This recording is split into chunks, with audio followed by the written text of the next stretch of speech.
Hello बच्चों, पिछली video के अंदर हमने बॉडी सेंटर्ड के अंदर और सिंपल क्यूबिक यूनिट सेल के अंदर और एक फेस सेंटर्ड यूनिट सेल के अंदर जो टोटल नंबर ऑफ एटम्स कितने होते हैं वो हमने कैलकुलेट कर लिए थे।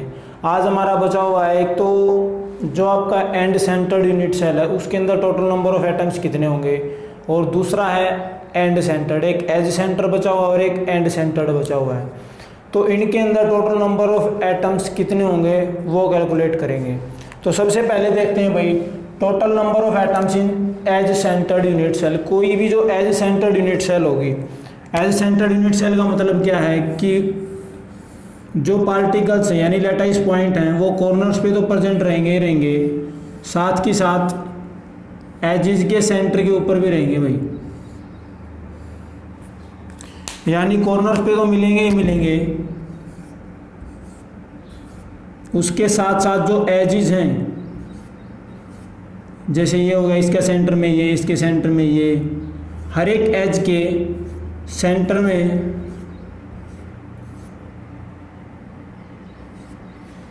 आपको कुछ लैटाइस पॉइंट देखने को मिलेंगे। ये होगी आपकी एज सेंटर्ड यूनिट सेल। तो देखो सबसे पहले जो कॉर्नर के ऊपर पार्टिकल्स या लैटाइस पॉइंट प्रेजेंट हैं उनका कंट्रीब्यूशन कितना होगा। जो लैटाइस पॉइंट कॉर्नर के ऊपर प्रेजेंट है उनका कंट्रीब्यूशन कितना होगा भाई, हर एक का एक, जो 8 पार्टिकल्स हैं, 8 पार्टिकल्स हैं टोटल कॉर्नर्स के ऊपर, तो एक कॉर्नर के ऊपर उनका कितना कंट्रीब्यूशन होगा 1/8। और टोटल कितने कॉर्नर्स के ऊपर लैटाइस पॉइंट है 8 पे, तो यानी इनके अंदर कितने एटम्स निकल आएंगे आपके 1। समझ आ गई भाई। कोने के ऊपर हर एक कॉर्नर के ऊपर 8 कॉर्नर है, 8 कॉर्नर के ऊपर 8 लैटाइस पॉइंट प्रेजेंट है। अब एक कॉर्नर के ऊपर उन 8 में से 8 का कितना कंट्रीब्यूशन होगा, प्रत्येक का एक कॉर्नर के ऊपर कंट्रीब्यूशन कितना होगा 1/8, तभी जाके तो टोटल 1 बनेगा आपका। ठीक है। उसके बाद contribution of the particles present edge edges, जो एज के सेंटर के ऊपर हैं, एजेस के सेंटर के ऊपर जो लैटाइस पॉइंट है उनका कंट्रीब्यूशन कितना होगा। देखो अगर मैं बात करूं, मान लीजिए ये मेरे पास एक एज सेंटर्ड यूनिट सेल है, क्यूबिक यूनिट सेल मान लीजिए एंड सेंटर्ड। अब यहाँ क्या होगा, मान लीजिए यहाँ ये इसकी एक एज है, एक ये है, एक ये है, एक ये है, ये है। मान लीजिए इस एज के ऊपर कोई पार्टिकल है, यहाँ पे इस एज के ऊपर कोई पार्टिकल होगा तो ये किस किस के साथ कंट्रीब्यूट करेगा। एक तो इस एज के साथ हो गया, दूसरा ऐसी ही कोई इसके साथ आएगी तो उसके साथ भी तो कंट्रीब्यूशन होगा इसका, 2 तो ये होगी। अब नीचे भी तो लगेगा ना, इसके एक यूनिट सेल इसके नीचे भी होगी और एक फिर उसके साइड में होगी। ये यहाँ पार्टिकल्स है, मान लीजिए लैटाइस पॉइंट यहाँ है, इसके जस्ट अपोजिट में जो यूनिट सेल होगी उसके अंदर भी तो इसका कंट्रीब्यूशन होगा। तो एक लैटाइस पॉइंट जो एज के सेंटर पे है उसने 2 के साथ तो कर लिया, अब 2 यूनिट सेल इसके नीचे भी तो होंगे, एक इसके नीचे और एक इस वाले के नीचे, तो दोनों भी तो इस एज के साथ, इस पार्टिकल के साथ कंट्रीब्यूशन करेंगे। तो होता क्या है कि जो एज सेंटर्ड के अंदर होते हैं, यहाँ जो इनका कॉर्नर के ऊपर एजेस के ऊपर जो कंट्रीब्यूशन होगा वो होगा भाई 1/4, यानी हर एक एटम कितने यूनिट सेल को टच करेगा, 4 को। ठीक है। टोटल एजेस कितने होते हैं 12, 4 × 12 यानी कि 3। तो टोटल नंबर ऑफ एटम कितना आ गया यहाँ से, total number of atom in edge centred unit cell,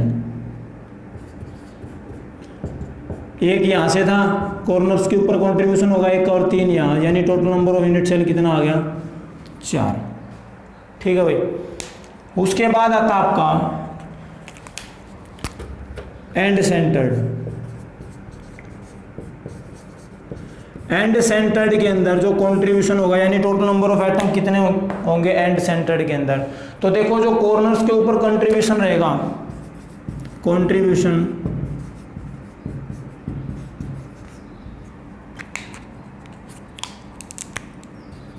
by corner particle,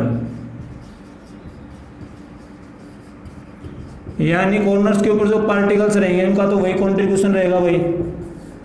ठीक है। अब बात आ गई जो एंड सेंटर्ड होंगे, एंड सेंटर्ड का मतलब क्या था एक एंड सेंटर्ड यूनिट सेल के अंदर 8 लैटिस पॉइंट कॉर्नर पे तो रहेंगे, उसके साथ साथ कोई भी 2 फेसेस होंगे उनके सेंटर के ऊपर रहेंगे भाई। कोई भी 2 अपोजिट फेसेस लेंगे और उनके सेंटर के ऊपर, मान लीजिए एक मैं ये ले लेता हूँ, तो एक इसके अपोजिट वाला फेस, दोनों के सेंटर के ऊपर। अब जो एक फेस वाला है, यहाँ मान लीजिए ये फेस है, फेस सेंटर के अंदर हमने किया था कि यहाँ मान लीजिए कोई लैटिस पॉइंट है, वो कितनों के साथ कंट्रीब्यूट करेगा, एक इसके सामने हो रहा है उसके साथ भी तो कंट्रीब्यूट करेगा। तो जब भी आप फेस की बात करते हो, जो फेस पार्टिकल होगा वो कितने फेसेस के साथ कंट्रीब्यूट करेगा भाई, 2 के साथ।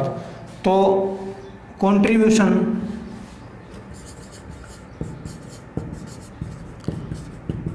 कंट्रीब्यूशन बाय एंड सेंटर्ड, यानी एंड जो फेसेस अपोजिट फेसेस के सेंटर के ऊपर जो पार्टिकल्स हैं उनका कंट्रीब्यूशन कितना रहेगा, 1/2।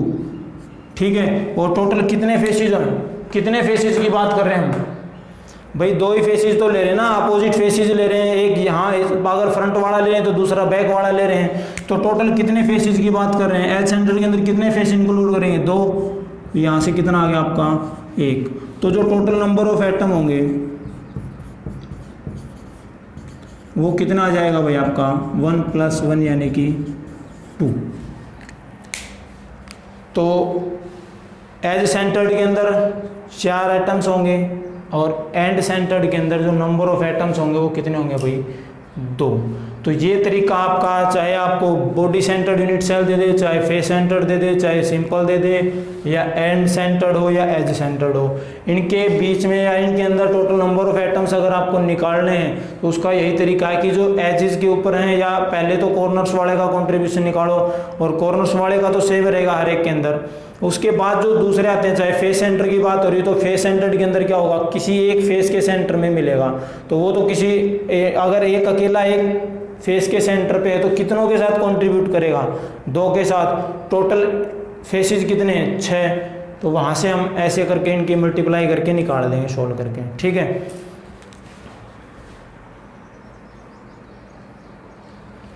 अब उसके बाद आता है आपका भाई कोऑर्डिनेशन नंबर। कोऑर्डिनेशन नंबर क्या होता है, the number of nearest neighbour atom, यानी नियरेस्ट नेबर एटम का मतलब क्या है कि कोई भी एक सिंगल एटम है या सिंगल सफियर मान लो, कोई मॉलिक्यूल मान लो, उसको कितने दूसरे सफियर्स एटम्स या मॉलिक्यूल्स टच कर रहे हैं, वो कहलाएगा उसका कोऑर्डिनेशन नंबर। अगर मैं बात करूं कि मान लीजिए मेरे पास ये सफियर्स हैं,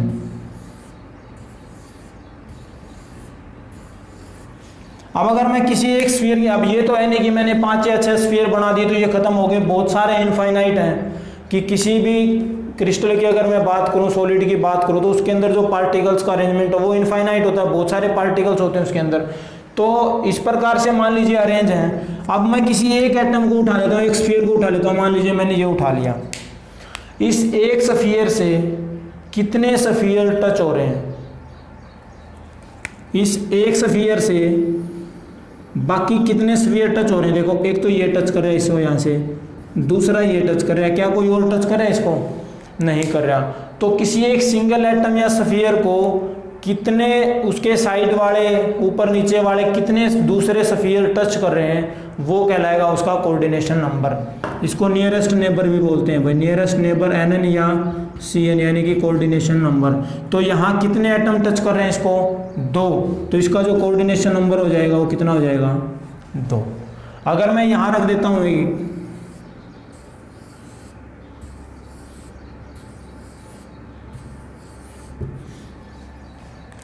अब मान लीजिए इसको कितने टच कर रहे हैं, इस एक सफियर को कितने सफियर टच कर रहे हैं, देखो 1 2 3 4, ये 4 नंबर, ये 3 नंबर, तो यहाँ इसका कोऑर्डिनेशन नंबर कितना हो जाएगा, 4। समझ आ गई। तो किसी भी एक सिंगल एटम को उसके आस पड़ोस के कितने सफियर या एटम्स हैं वो टच कर रहे हैं, वो कहलाएगा उसका कोऑर्डिनेशन नंबर। ठीक है, अब उसके बाद आता है भाई आपका close packing. Close packing, close packing का मतलब क्या है कि किसी भी क्रिस्टल सिस्टम के अंदर जो पार्टिकल्स हैं वो एक दूसरे के साथ कैसे अटैच हो रहे हैं भाई, उनके बीच में स्पेस कितना है, कम है कि ज़्यादा है, ये जो अरेंजमेंट है पार्टिकल्स का कि वो कितने टाइटली बाउंडेड हैं कितने लूजली बाउंडेड हैं। अब ये पढ़ेंगे कि क्लोज पैकिंग में होता क्या है भाई। क्लोज पैकिंग का मतलब क्या है कि किसी भी क्रिस्टल के अंदर जो पार्टिकल्स हैं वो कितने क्लोज, एक दूसरे के कितने क्लोज हैं, या एक दूसरे के बीच में ज़्यादा गैप है या कम गैप है, आपको ये देखना है। ठीक है, तो सबसे पहले करेंगे close packing in one dimensional.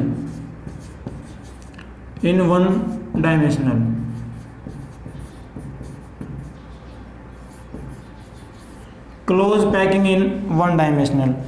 One dimensional close packing में होता क्या है कि पार्टिकल्स को आप एक लेयर के अंदर अरेंज करते हैं भाई। जब भी पार्टिकल्स को सीधी एक रो के अंदर या एक अकेले सीधे कॉलम के अंदर या अकेली रो के अंदर अगर पार्टिकल्स को आप अरेंज करते हो तो वो अरेंजमेंट कहलाएगा वन डायमेंशनल अरेंजमेंट। जैसे मैं इसकी बात करूं, यहां जो मैंने सिंगल रो ले रखी है ये वाली, ये क्या है, पार्टिकल्स का अरेंजमेंट किस में है, वन डायमेंशनल के अंदर, क्योंकि मैंने इस रो के अंदर ले रखा है। जरूरी नहीं है रो के अंदर, आप कॉलम के अंदर भी ले सकते हैं ऐसे खड़े हुए। ठीक है, तो जब भी पार्टिकल्स को आप इस प्रकार से अरेंज करवाते हो कि पार्टिकल्स है वो एक सीधी स्ट्रेट रो के अंदर या कॉलम के अंदर मिलते हैं, केवल एक ही रो या कॉलम होगा उसके अंदर, तो वो जो अरेंजमेंट कहलाएगा वो कहलाएगा आपका वन डायमेंशनल अरेंजमेंट। या मैं यूं कह दूं कि या तो आप एक्स एक्सिस के अलोंग ले रहे हो उसको, या वाई एक्सिस के या जेड एक्सिस के, केवल और केवल अगर आप एक ही एक्सिस के अलोंग पार्टिकल्स को अरेंज कर रहे हो तो वो अरेंजमेंट कहलाएगा वन डायमेंशनल अरेंजमेंट। जब भी आप पार्टिकल्स का वन डायमेंशनल अरेंजमेंट करते हो, यानी जब आप क्लोज पैकिंग पढ़ोगे वन डायमेंशनल के अंदर, वहाँ याद रखना कोऑर्डिनेशन नंबर 2 ही होगा भाई। कोऑर्डिनेशन नंबर 2 ही होगा, क्योंकि किसी भी पार्टिकल को उठा लेना, आप किसी भी पार्टिकल को उठा लेना, उसके जो नियरेस्ट नेबर होंगे वो मैक्सिमम 2 ही मिलेंगे आपको। क्यों? क्योंकि आप केवल और केवल या तो उसको अलोंग एक्स एक्सिस ले रहे हो या वाई एक्सिस या जेड एक्सिस, एक ही एक्सिस के अलोंग लेना है, तो वो होगा आपका वन डायमेंशनल के अंदर। ठीक है, उसके बाद आता है भाई क्लोज पैकिंग इन 2D।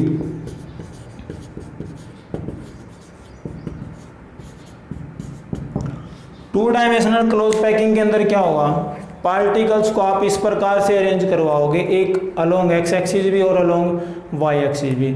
जब भी पार्टिकल्स को अलोंग एक्स एक्सिस और वाई एक्सिस आप अरेंज करवा देते हो तो वो अरेंजमेंट जो आपको मिलेगा वो कहलाएगा आपका टू डायमेंशनल अरेंजमेंट।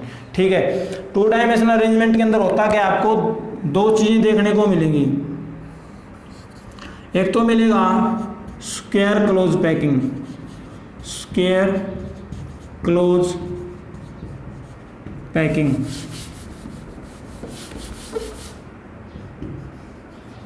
और दूसरा मिलेगा हेक्सागोनल क्लोज पैकिंग। एक होगी स्क्वायर क्लोज पैकिंग और एक होगी हेक्सागोनल क्लोज पैकिंग। इसको स्क्वायर क्लोज पैकिंग को मैं बोल सकता हूँ ए टाइप क्लोज पैकिंग, और हेक्सागोनल को मैं बोल सकता हूँ A B type close packing. ठीक है, कैसे बोलते हैं, क्यों बोलते हैं, देखो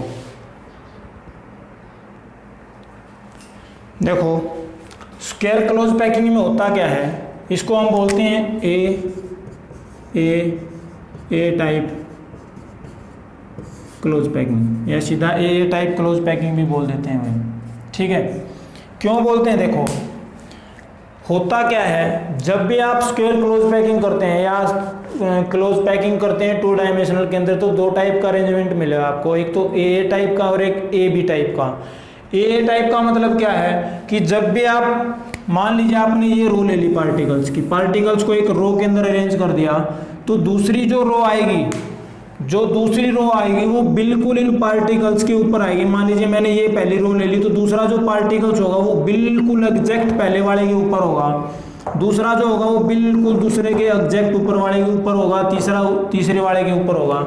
यानी जब भी पार्टिकल्स का आपको स्क्वायर क्लोज पैकिंग करनी है तो उसके अंदर याद रखना, जो पहले वाली हमने रो ले ली, पार्टिकल्स जो अगली रो के पार्टिकल्स होंगे वो बिल्कुल एग्जैक्ट उनके ऊपर लेंगे हम। ठीक है, तो इस टाइप से जब हमने इनको अरेंज कर दिया तो ध्यान रखना, देखियो ये मान लीजिए हमने कोई सेंट्रल एटम ले लिया। अब हम ये देखेंगे कि इसका कोऑर्डिनेशन नंबर क्या होगा।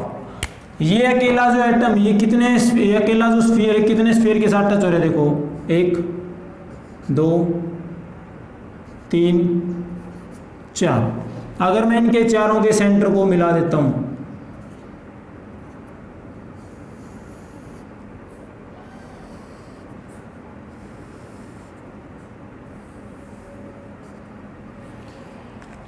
मैंने ये जो सेंट्रल स्फीयर था आपका, इसको 4 स्फीयर्स टच कर रहे हैं। जब मैंने इनको मिलाया तो मुझे कैसी ज्योमेट्री मिली, कैसा स्ट्रक्चर मिला, एक स्क्वायर मिला मुझे, इसलिए इसका नाम रख दिया गया भाई स्क्वायर क्लोज पैकिंग। ठीक है, कोऑर्डिनेशन नंबर कितना होगा भाई, अकेला स्फीयर है, इसको कितने, जरूरी नहीं यही लोगे आप, कैसा भी ले लोगे, ये लोगे तो इसको कौन कौन से टच करें, 1 2 3 4। ठीक है, तो जब भी पार्टिकल्स को आप इस प्रकार से अरेंज करवाते हो कि फर्स्ट रो के जो पार्टिकल्स हैं उसके ऊपर हम जस्ट सेकंड रो के पार्टिकल रखेंगे, बिल्कुल थर्ड रो के पार्टिकल सेकंड वाली रो के बिल्कुल एग्जैक्ट ऊपर रखेंगे, तो जो आपको ज्योमेट्री मिलेगी यहाँ पे वो स्क्वायर की होगी, इसलिए इसका नाम रख दिया स्क्वायर क्लोज पैकिंग। ए टाइप का अरेंजमेंट क्यों बोलते हैं, देखो जिस टाइप से मान लीजिए हमने जिस टाइप से इनको अरेंज किया इस रो को, वो ए ले लिया हमने। अब दूसरी रो में भी क्या है, सेम टाइप का अरेंजमेंट तो है पार्टिकल्स का बिल्कुल, तो इसको भी हमने क्या ले लिया ए। तीसरी में भी क्या है ए, तो तीनों के तीनों जो रोज हैं वो बिल्कुल एग्जैक्ट एक दूसरे के सेम हैं, तो इसलिए हमने नाम रख दिया ए टाइप अरेंजमेंट। ठीक है, उसके बाद आता है आपका hexagonal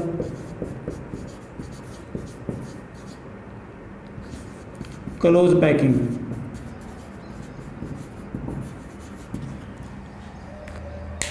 hexagonal close packing. Hexagonal close packing के अंदर क्या होगा कि जो एक रो के पार्टिकल्स हैं, मान लीजिए ये फर्स्ट रो आपकी,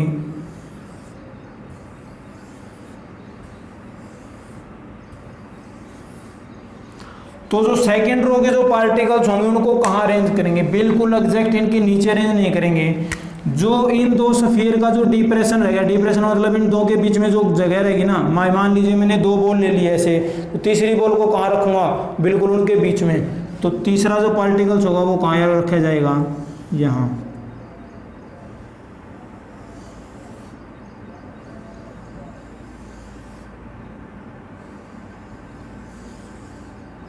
ठीक है, ये हो गया आपका ए।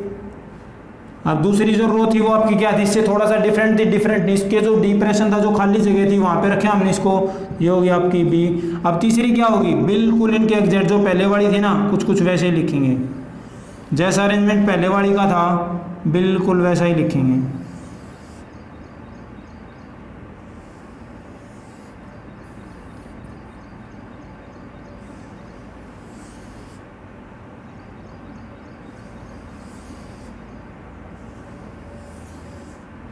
ठीक है, अब यहाँ देखना, मैं मान लीजिए ये फिर क्या आ गई आपकी ए आ गई, ए बी टाइप हो गया ना अरेंजमेंट, ये ए बी टाइप की पहली जो रो थी वो आपने ठीक है जैसी भी लेनी थी वो ले ली। सेकंड रो के जो पार्टिकल्स अरेंज करेंगे तो वो फर्स्ट रो का जो डिप्रेशन होगा, डिप्रेशन का मतलब दोनों पार्ट जो स्फीयर टच कर रहे हैं उनके बीच में जो जगह है वहाँ पे। ठीक है, तो अब यहाँ वो वहाँ रखेंगे हमने। थर्ड रो में क्या होगा, जो पहले वाली थी सेम वैसे ही रखेंगे।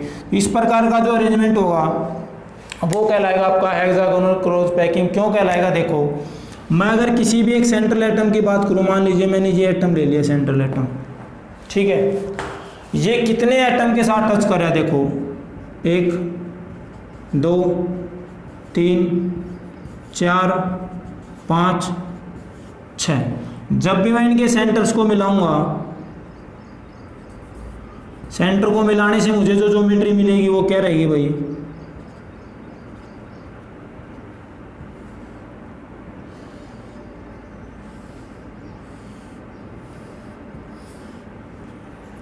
एक 2 3 4 5 6 भुजा होगी ना, 6 भुजाओं वाली ज्योमेट्री को क्या बोलते हैं, आकृति को क्या बोलेंगे भाई, हेक्सागोनल। इसलिए इसका नाम रख दिया गया हेक्सागोनल क्लोज पैकिंग। समझ आ गई। तो 2 डायमेंशनल क्लोज पैकिंग के अंदर हम दो टाइप का अरेंजमेंट पढ़ेंगे, एक स्क्वायर क्लोज पैकिंग, दूसरा होगा आपका hexagonal close packing. Square close packing में क्या होगा, इसको हम बोलते हैं ए टाइप का अरेंजमेंट। क्यों बोलते हैं, जैसे आपकी फर्स्ट रो अरेंज करेंगे बिल्कुल जस्ट वैसे ही आपकी सेकंड रो होगी, वैसे ही आपकी थर्ड रो होगी, वैसे ही फोर्थ, और हम चलते जाएंगे।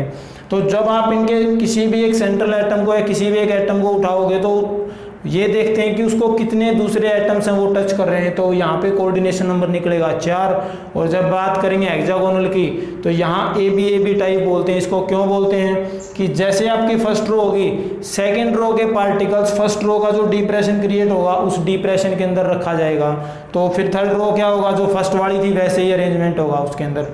तो ये जो अरेंजमेंट मिलेगा आपको इस टाइप का वो कहलाएगा हेक्सागोनल क्लोज पैकिंग या ए बी टाइप अरेंजमेंट। ठीक है भाई। एक चीज़ और ध्यान रखना भाई, यहाँ जो वॉइड्स बने, ये जो जगह बचती है ना, ये जो खाली जगह बचती है यहाँ, ये अच्छे से बने नहीं है भाई, ये टच करेंगे इसको टच करेगा, यहाँ जो जगह बनेगी जैसे यहाँ बन रही है अच्छे से, यहाँ बन रही है, यहाँ बन रही है, यहाँ बन रही है, ये जो खाली जगह होती है इसको एक नाम दिया गया है जिसका नाम है भाई वॉइड्स। वॉइड बोलते हैं इसको। वॉइड का मतलब होता है खाली जगह। जब भी आप यहाँ भी है, ये जो खाली जगह बची हुई है इसको नाम क्या दिया है, वॉइड। ठीक है। तो ये जो वॉइड होगी ये कौन सी होगी भाई, हेक्सागोनल के अंदर जो वॉइड होगी वो होगी आपकी ट्रायंगुलर। क्यों होगी, क्योंकि देखना, ध्यान से देखना, यहाँ जो आकृति आपको बनती हुई दिखाई दे रही है वो कुछ इस टाइप से है, तो ये एक ट्रायंगल की फॉर्म में वॉइड क्रिएट हो रहा है, इसलिए इसका नाम रख दिया ट्रायंगुलर वॉइड। तो जब भी आप पार्टिकल्स को अरेंज करते हो, चाहे 1 डायमेंशन 2 डायमेंशनल करो या 3 में करो, तो पार्टिकल्स के बीच में जो अरेंजमेंट के बाद रोज के बीच में जो खाली जगह रह जाती है उसका नाम दिया गया आपका वॉइड्स। और हेक्सागोनल क्लोज पैकिंग के अंदर जो वॉइड्स बनेगी वो रहेगी आपकी ट्रायंगुलर वॉइड्स। अब उसके बाद आता है close packing in 3 dimensional. Close packing in 3D, ये नेक्स्ट वीडियो में करेंगे। Thank you.